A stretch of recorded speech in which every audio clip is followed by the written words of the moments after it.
Hello friends, कैसे हो आप सब। होप सो गाइस कि आप सब बहुत अच्छे होंगे। गाइस चलिए हम अपनी स्टोरी लव का सेकंड पार्ट जो है वो स्टार्ट करते हैं। तो जैसा कि हम लास्ट पार्ट में देखे थे कि जो हमारा विभूषण है और जो उसकी फ्रेंड मेमिया और जो वेनिंग है उसे वांगजी की मॉम जो है वो रेस्ट करने के लिए जो है उनके रेस्ट रूम में जो है वो भेज देती है। वहीं दूसरे साइड जो हमारा वांगजी था वो जल्दी से अपना ओटी जो है वो फिनिश करके जो है अपने कैबिन में आ जाता है। जैसे ही वो अपने कैबिन में जो है वो पहुंचता है, वहाँ उसका ब्रदर जो था वो उसका वेट कर रहा था। जब वो अपने ब्रदर को देखता है तो वो भागते हुए उसके पास जाता है और उससे कहता है क्या क्या वो आ गया। तभी उसका ब्रदर कहता है कि जस्ट रिलैक्स, वो कुछ देर के लिए रेस्ट करने के लिए जो है वो अपने रूम में गया हुआ है, तुम्हें थोड़ा सा जो है अभी वेट करना होगा। ये सुनने के बाद जो हमारा वांगजी है वो उन बातों पे जो है वो नोट करता है और अपने ब्रदर को देखता हुआ कहता है कि क्या मॉम को वो। लेकिन इतने में ही जो वांगजी का ब्रदर था वो वांगजी की बात वहीं काटते हुए कहता है कि वो मॉम को बहुत ज़्यादा पसंद आया। इवन उसने मॉम को हक भी किया। और इसके बाद जो हमारे लांसीशान होते हैं वो वांगजी को जो है वो एक पिक दिखाते हैं जिसमें जो वांगजी की मॉम थी वो वुशान को जो थी वो हक कर रही थी। उनका ऐसा पिक्चर देख के जो हमारा वांगजी है वो बहुत ही ज़्यादा जो है वो खुश हो जाता है। ये देखने के बाद उसकी खुशी का कोई भी ठिकाना नहीं रहता। वहीं दूसरी साइड जो हमारा वुशान था वो वांगजी का जो है वो बहुत बेसब्री से जो था वो इंतज़ार कर रहा था, क्योंकि वो काफ़ी समय से जो है वो एक दूसरे से दूर रह रहे थे, जिसकी वजह से वो उसे बहुत ही ज़्यादा जो था वो मिस कर रहा था। वो कैसे ना कैसे इस समय जो था वो वांगजी से मिलना चाहता था, वांगजी से बातें करना चाहता था, वांगजी को हक करना चाहता था, वांगजी को किस करना चाहता था। उसकी डिज़ायर जो थी वो minute by minute, second by second जो थी वो बढ़ रही थी। काफ़ी देर वेट करने के बाद वो जो है जल्दी से अपने रूम से जो है वो बाहर आ जाता है। जैसे वो रूम से बाहर आता है तो वो देखता है कि वहाँ कुछ सिक्योरिटी गार्ड्स जो हैं वो उसकी तरफ आ रहे हैं। जैसे ही वो सिक्योरिटी गार्ड वहाँ पहुँच जाते हैं तो वो उससे कहते हैं कि सर क्या आप रेस्ट कर बैठे हैं। तभी जो हमारा वुशियान होता है वो उससे कहता है कि मुझे रेस्ट नहीं करना है, मुझे अभी तुरंत वांगजी से मिलना है। ये सुनने के बाद जो वहाँ के बॉडीगार्ड्स थे वो काफ़ी ज़्यादा जो है उनके फेस पे एक स्माइल आ जाती है। तभी वो कहते हैं कि सर ठीक है, आप हमारे साथ चलिए। इसके बाद वो लोग जो हैं हमारे भूषण को लेके वहाँ से जो है कहीं ले जाते हैं। थोड़े समय चलने के बाद वो दोनों जो हैं वो एलिवेटर के पास जो है वो पहुँच जाते हैं। वो बॉडीगार्ड जो है भूषण को उस एलिवेटर से जो है वो 30th और 14th फ्लोर में जो है वो ले जाते हैं। यहाँ वो दोनों जो थे उनका कम्बिनेशन एक रूम था, वहाँ जाते हैं जहाँ पे 13/14 जो था वो लिखा गया था। और ये रूम जो था हमारे वांगजी का रेस्ट रूम और ऑफिस था। जैसे ही हमारा वुशान जो है उस रूम में एंट्री करता है तो वो उस रूम का माहौल देख के जो है वो काफ़ी ज़्यादा हैरान हो जाता है, बिकॉज ये वही रूम था जहाँ से वांगजी अक्सर उससे वीडियो कॉल पे जो था वो बात किया करता था। जब वो उस रूम को देखता है तो उस बॉडीगार्ड को जो है वो थैंक्स बोलता है, उससे कहता है कि थैंक्स अलॉट कि आपने मुझे यहाँ तक लाया। मैं अपने घर को जो था वो बहुत ज़्यादा मिस कर रहा था। मैं आपका ये एहसान जो है वो कभी नहीं भूलूंगा। इसके ऊपर जो बॉडीगार्ड होता है वो उससे कहता है कि it's okay sir, it's my job, और मैं अपनी जॉब को ही जो था वो पूरा कर रहा था। ये सुनने के बाद जो हमारा भूषण है उसके फेस पे जो है वो एक स्माइल आ जाती है। लेकिन इतने में ही उसे जो है पीछे से एक आवाज़ आती है, कैसे हो तुम। ये सुनने के बाद जो हमारा भूषण है वो तुरंत जो है वो पीछे जो है वो मुड़ता है और उसका फेस जो था वो पूरा एक टमाटर की तरह जो था वो लाल हो चुका था। जैसे वो वांगजी को देखता है तो उससे कहता है, वांगजी का आप आप कैसे हैं। तभी वांगजी उससे कहता है कि I am your senior, firstly मैंने क्वेश्चन पुट किया है तो आई थिंक तुम्हें जो है वो जवाब देना चाहिए। तभी जो हमारा भूषण है वो उससे कहता है कि आई एम फाइन, आप कैसे हो। तभी हमारा वांगजी जो होता है वो तुरंत उसके पास आता है और उसे हक कर लेता है। ये देखने के बाद जो बॉडीगार्ड था वो वहाँ से जो है वो चला जाता है और वहीं जो हमारा भूषण था वो भी तुरंत वांगजी को जो है बहुत टाइट हक कर लेता है। हक ब्रेक करने के बाद जो हमारा वांगजी है वो उससे कहता है कि मैं अब जाके जो है वो अच्छा हुआ हूँ, अब तक मैं अच्छा नहीं था, मेरा यहाँ तुम्हारे बिना दिन नहीं लग रहा था। ये सुनने के बाद जो हमारा भूषण है उसकी आंखों में आंसू आ जाते हैं और यहाँ जो हमारा वांगजी था वो भी रोना स्टार्ट कर चुका था, बिकॉज उसने जो था भूषण को जो था वो बहुत ज़्यादा मिस किया था। बिकॉज आज तक एक भी भूषण ही ऐसा शख्स था जिसने वांगजी की हर फीलिंग को जो था वो एक्सेप्ट किया था, वांग जी के हर नेचर को जो था वो एक्सेप्ट किया था, वांग जी के गुस्से को समझा था, वांग जी के प्यार को समझ रहा था, वांग जी के साइनेस को समझा था और वांग जी के उस चुप रहने वाले बिहेवियर को जो था वो समझा था। वो समझ चुका था कि वांग जी बेशक किसी से कुछ कहे ना कहे पर वो उससे बहुत प्यार करता है। उसे अच्छा लगता था कि वांग जी किसी और से बात नहीं करता है। उसे ये भी अच्छा लगता था कि वांग जी फालतू में ही किसी से रिलेशन नहीं रखता, या वांग जी जो है किसी से भी ज़्यादा बात करना जो है वो पसंद नहीं करता। उसे वांग जी की हर नॉटी हरकत, हर सीरियसनेस, हर साइनस से जो था वो प्यार हो चुका था। समय जैसे निकल रहा था वैसे ही जो हमारा विभूषण था वो वांग जी को और ज़्यादा जो था वो प्यार करना जो था वो शुरू कर चुका था। यहाँ जो भी हमारा वांग जी है वो अगेन जो है वो वुशियान को जो है वो हक कर लेता है। थोड़ी देर बहुत ज़्यादा टाइट हक करने के बाद जैसे ही वो दोनों जो है वो हक ब्रेक करते हैं, जो हमारा वांग जी है वो वुशियान के लिप्स पे जो है वो हल्का सा किस कर देता है। ये किस एक जेंटल और प्यार भरा किस था, लेकिन थोड़े ही समय में जो हमारा विभूषण है वो वांग जी के लिप्स पे जो है वो लॉक कर देता है। और ये किस जो था अभी बहुत ही ज़्यादा हॉर्नी और रोमांटिक जो था वो हो रहा था। काफ़ी देर तक किस करने के बाद जब वो दोनों जो है अपना किस ब्रेक करते हैं तो उनके डोर पे जो है वो एक नॉक होता है। जैसे ही हमारा वांग जी जो है वो पूछता है कि हाँ जी कौन, तभी बाहर से एक आवाज़ जो है वो फेमिलियर सी आती है कि it's me Wang ji, just open the door. जब वो इस आवाज़ को सुनता है तो वो काफ़ी ज़्यादा हैरान हो जाता है कि उसकी मॉम इस वक्त यहाँ क्या कर रही है और क्या उन्हें पता है कि वुशियन यहाँ है। इसके बाद जो हमारा वांग जी है वो जल्दी से जाके जो है वो रूम का डोर जो है वो ओपन करता है। तभी जो उसकी मॉम है वो उससे कहती है कि वुशियन यहाँ है। इससे पहले कि वांग जी कुछ बोल पाए, वुशियन जो है वहीं आ जाता है और उससे कहता है हेलो मॉम, कैसे हो आप। तभी जो हमारी वांग जी की मॉम होती हैं वो जो है फेस पे एक नोटिस स्माइल लेते हुए कहती है कि मैं ठीक हूँ शरारती बच्चे, तुम यहाँ क्या कर रहे हो।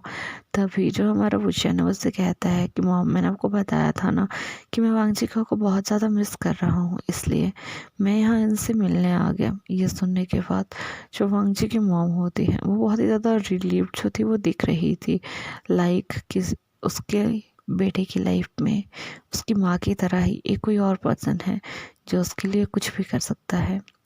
ये सब कुछ देखने के बाद जो हमारे वांग जी की मॉम होती है वो जो है उससे कुछ कहने लगती है, लेकिन इतने में ही जो वुशियान है वो उससे कहता है कि मॉम आप अंदर आ सकते हैं, प्लीज़ बाहर ना खड़े होइए। ये सुनने के बाद जो हमारे वांग जी की मॉम है वो अंदर आ जाती है। वांग जी को और वुशियान को जो है एक एक हाथ से पकड़ के जो है वो टेबल की तरफ ले जाती है, वहाँ अपने पास बैठाती है, उन दोनों के हाथ जो है वो अपने हाथ में लेती है और वांग जी से एक बात पूछती है कि वांग जी क्या तुम्हें वुशियान पसंद है। तभी वांग जी जो है अपने मॉम की तरफ जो है वो एक नोट करता है। तभी जो वांग जी की मॉम होती है वो अगेन उससे भी एक बात पूछती है कि क्या तुम मुझे ये प्रॉमिस करोगे कि तुम इसे कभी हर्ट नहीं करोगे। ये सुनने के बाद जो वांग जी था वो काफ़ी ज़्यादा हैरान हो जाता है और वो उससे कहता है कि mom he is not your son, I am your son. लेकिन इतने में ही जो वांग जी की मॉम है वो हंसना स्टार्ट कर देती है और उससे कहती है कि I know you are my son but just tell me कि तुम इसका दिल कभी नहीं दुखाओगे, तुम मुझसे ये प्रॉमिस कर रहे होगे ना। तभी जो हमारा वांग जी है वो अपने मॉम के हाथ पे जो है वो हाथ रख देता है, उससे कहता है कि मॉम आई प्रॉमिस हूँ मैं इसका दिल अपनी ज़िंदगी में कभी भी नहीं तोड़ूंगा। यहाँ भी वो दोनों बात कर ही रहे थे कि इतने में जो हमारे लान के डैन होते हैं वो भी वांग जी के ऑफिस में जो है वो आ जाते हैं, बिकॉज यहाँ जो हमारा वांग जी था उसने कोई डॉक्यूमेंट्स जो थे वो ओटी के बाद जो थे वो सिग्नेचर करने के लिए जो थे वो छोड़ दिए थे। तो वहाँ जो स्टाफ था वो वहाँ पे जो था वो आ रहा था, लेकिन जब हमारे लान कुरैन को पता लगता है कि उसका सन इन लॉ जो है वो हॉस्पिटल में आ चुका है, तो उसे पता था कि अगर उसका सन इन लॉ अभी कहीं भी मिल सकता है तो वो एक जगह थी वांग जी का ऑफिस, तो इसलिए कहीं भी जाने की वजह वो डायरेक्ट जो है वो वांग जी के ऑफिस में जो है वो आ जाते हैं इससे पहले कि वो सब बातें कर पाते। तभी उसका डोर जो है वो नॉक होता है, वांग जी अगेन जाके जो है वो अपना डोर ओपन करता है। जब अपने डैड को अपने सामने पाता है तो काफ़ी ज़्यादा हैरान हो जाता है, वो उन्हें बो करता है और उन्हें अंदर आने के लिए कहता है। तभी उसके फादर जब अंदर आते हैं तो वो देखते हैं कि वांग जी की मॉम और विभूषण जो है वो बातें बैठ के जो है वो बहुत सारी बातें कर रहे हैं। तभी जो हमारा वांग जी का डैड होता है वो उससे पूछता है कि वांग जी ये कौन है? तभी वांगजी जो है उससे बताता है कि डैड इसका नाम विभूषण है और ये मेरा होने वाला पार्टनर है। जब हमारे वांगजी के फादर जो है वो ये सुनते हैं तो उनके फेस पे जो है वो एक स्माइल जो है वो आ जाती है और वो वांगजी की तरफ देखते हुए कहते हैं कि मेरा बच्चा बहुत बड़ा हो चुका है, इसे अपनी लाइफ के हर डिसीज़न का जो है वो पता है कि इसे कैसा डिसीज़न जो है वो कैसे लेना है। जब हमारा वांगजी ये सुनता है तो काफ़ी ज़्यादा इमोशनल जो है वो फील करता है। इसके बाद वो दोनों जो है वो हग करते हैं, लेकिन इतने में ही जो हमारा विभूषण था वो वांगजी के फादर को जो था वो देख चुका था। वो वांगजी के फादर की तरफ देखता है, उन्हें बो करता है, उसे कहते हैं कि हेलो सर कैसे हो आप। तभी जो वांगजी की मॉम होती है वो विभूषण से कहती है कि विभूषण तुम्हें यहाँ फॉर्मेलिटी करने की कोई भी ज़रूरत नहीं है, तुम इन्हें जो है सबके सामने जो है वो सर कहोगे, अदरवाइज जब भी तुम हमारे सामने होगे तो तुम इन्हें डैड और मुझे जो है वो मॉम कहोगे। ये सुनने के बाद जो हमारा विभूषण है वो उनकी बातों पे जो है वो नोट करता है। इसके बाद जो हमारे वांगजी के डैड होते हैं, मतलब जो लानकुरान होते हैं, वो जो है विभूषण को जो है वो हक करते हैं, उनसे कहते हैं कि बेटा हमेशा खुश रहो और मेरे बेटे का जो है वो ध्यान रखना। ये सुनने के बाद जो विभूषण है वो उसे कहता है कि मैं हमेशा जो है वो का जो है वो ध्यान रखूँगा। इसके बाद जो हमारे वांगजी के फादर थे वो वांगजी से कहते हैं कि वांगजी तुम भी इसका जो है वो हमेशा ध्यान रखना और हाँ इसका इंटर्नशिप में जो है वो पूरा हेल्प करवाना। ये सुनने के बाद जो वांगजी है वो अपने फादर की बातों पे जो है वो नोट करता है, उनसे कहता है कि ओके फादर आप जैसा चाहेंगे मैं वैसे ही करूँगा। ये सुनने के बाद जो हमारे वांगजी के फादर थे वो काफ़ी ज़्यादा हैरान थे, बिकॉज इट्स फर्स्ट टाइम कि वांगजी ने इतनी जेंटली उनकी कोई बात जो है वो सुन ली हो। अदरवाइज वो हमेशा जो है हर कोई चीज़ जो है वो अपनी मर्जी से जो है वो करना चाहता था। लेकिन थोड़े समय जैसे ही निकलता है और वो दोनों जो थे वो काफ़ी ज़्यादा एक दूसरे से जो थे वो इंटरेक्ट हो रहे थे, तो वांगजी का फादर होता है वो वांगजी की मॉम को कहता है कि तुम बच्चों को जो है वो थोड़ा सा समय जो है वो दे दो, वो दोनों बात करेंगे तो उन्हें अच्छा लगेगा। इसके बाद जो वांगजी की मॉम होती है वो भी वहाँ से जो है वो चली जाती है। यहाँ जो हमारा वांगजी है वो अगेन से जो है वो जो है वो किस करना जो है वो स्टार्ट कर देते हैं, लेकिन ये किस जो थी उनकी छोटी और काफ़ी ज़्यादा जेंटल थी कि किस करने के बाद वो दोनों जो है वहीं काउच पे बैठ के जो है वो बातें करने लग जाते हैं। वहीं दूसरी साइड जो हमारा लांस जैन होते हैं वो फैनिंग और मेहक को जो है उनको बुलाने जो थे वो गए हुए थे। जैसे ही हमारे लांस जैन जो है वहाँ पहुँचते हैं और जब वो मिमिया को देखते हैं तो उन्हें जो है मिमिया पे जो है वो क्रश हो जाता है। वो जो है मिमिया के सामने कुछ बोल ही नहीं पाते, वो काफ़ी ज़्यादा कोशिश करते हैं कि वो उनसे बात करें लेकिन वो नहीं कर पाते। लास्ट में वो जो है वो वेनिंग से कहते हैं कि अब तुम्हें जो है वो कुछ खा लेना चाहिए, उसके बाद हम तुम्हें तुम्हारे हॉस्टल्स जो है वहाँ छुड़वा देंगे। ये सुनने के बाद जो वेनिंग है वो उनसे कहता है कि सर तो विभूषण तभी जो हमारा लांसी जैन होता है उससे कहते हैं कि विभूषण आज से जो है वो वांग होम में जो है वो रहेगा और आपको भी आज से वहीं रहना है, आपका स्टे करने का जो है हमने वांग होम में जो है वो इंतज़ाम जो है वो कर दिया है, इसलिए आपको टेंशन लेने की कोई भी ज़रूरत नहीं है। ये सुनने के बाद जो मैं और जो हमारे वनिंग थे वो काफ़ी ज़्यादा जो है वो खुश हो जाते हैं। इसके बाद जो हमारा लास्ट सीजन होता है वो मैं और वेनिंग को लेके वहाँ से जो है वो वांगहोम की तरफ जाना जो है वो स्टार्ट कर देता है। यहाँ जो वांगहोम था वो एक बहुत बड़ा मेंशन था जिसमें हमारा वांगजी लांसी लान किरण और लान ई जो थे वो रहा करते थे।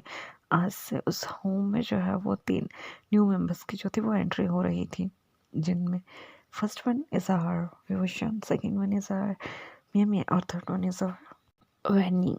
इनके अलावा वहाँ पे काम करने वाला हर स्टाफ जो था वो वहीं वांग हाउस में ही रहा करता था। स्टाफ के लिए जो था वो वांग हाउस की दूसरी साइड जो थे वो काफ़ी ज़्यादा रूम्स जो थे वो बनाए गए थे। वांग हाउस जो था वो एक फुल आलीशान टाइप का जो था वो महल था जहाँ पे ज़रूरत की हर चीज़ जो थी वो प्रोवाइड करवाई जा सकती थी। जब हमारा वेनिंग और मिमी जो है वो वांग हाउस पहुँचते हैं तो वांग हाउस का गेट देख के ही बहुत ज़्यादा हैरान हो जाते हैं, बिकॉज वो दोनों जो थे वो भी एक मिडल टाइप फैमिली से जो थे वो बिलोंग करते थे।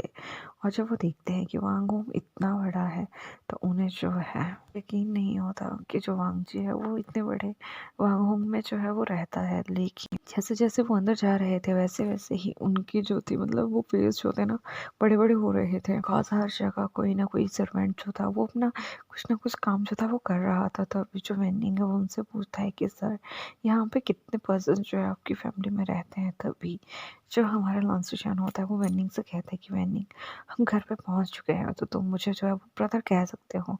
तभी जो हमारा वेनिंग होता है वो उससे कहता है कि आप भी मुझे निंग जो है वो कह सकते हैं। इतने में ही म्यामी कहती है और मुझे म्यामिया। ये सुनने के बाद जो हमारे लॉन्सिशान होते हैं वो उन दोनों की तरफ स्माइल करते हैं और तभी उनकी गाड़ी जो है वो रुक जाती है। वहाँ से वो तीनों जो है वो गाड़ी से उतरते हैं और वांगहोम के अंदर जो है वो चले जाते हैं। अंदर जाने के बाद जो हमारा लॉन्सिशान होता है वो सर्वेंट्स को कह के जो है वेनिंग और मेमे का जो है उनका रूम जो है वो दिखाने के लिए कहता है। इसके बाद दो सर्वेंट जो होते हैं वो वेनिंग और मेमा को लेके जो है उनके रूम्स में जो है वो चले जाते हैं। और वहीं दूसरी साइड जो हमारा वांगजी और हमारा वुशान थे वो भी अपना काम फिनिश करके जो थे वो वांगहोम के लिए जो थे वो आ गए थे। और यहाँ जो हमारा वुशान था वो भी पूरा वांगहोम देख के जो था वो बहुत ज़्यादा हैरान हो चुका था। तभी वांगजी से कहते हैं कि ये तुम्हारा ही घर है, इसलिए इसे देख के इतना ज़्यादा हैरान मत हो और अब यहाँ रहने की जो है वो आदत डाल लो। इसके बाद वो दोनों जो है वो घर में जो है वो एंट्री लेते हैं। जो हमारा लॉन्सिशान है वो एक स्माइली फेस के साथ उन दोनों की जो है वो वेलकम करता है। और यहाँ जो हमारा वुशान है वो लॉन्सिशान को जो है वो बो करता है। तभी लॉन्सिशान उससे कहता है कि तुम यहाँ अपने घर जैसा जो है वो फील करना, बिकॉज तुम्हें आज के बाद यहीं रहना है। ये सुनने के बाद जो हमारा वुशान है वो काफ़ी ज़्यादा जो है वो खुश हो जाता है, उनकी तरफ एक बिग स्माइल जो है वो करता है। इसके बाद वो तीनों जो है वहाँ से जो है वो डाइनिंग एरिया की तरफ जो है वो चले जाते हैं। और इस तरह से यहाँ हमारा चैप्टर जो है वो एंड हो जाता है। होप सो गाइस कि आपको स्टोरी जो है वो अच्छी लग रही होगी। अगर अच्छी लग रही होगी तो प्लीज़ लाइक कीजिएगा, कमेंट कीजिएगा, शेयर कीजिएगा and don't forget to subscribe my channel. Bye bye, take care.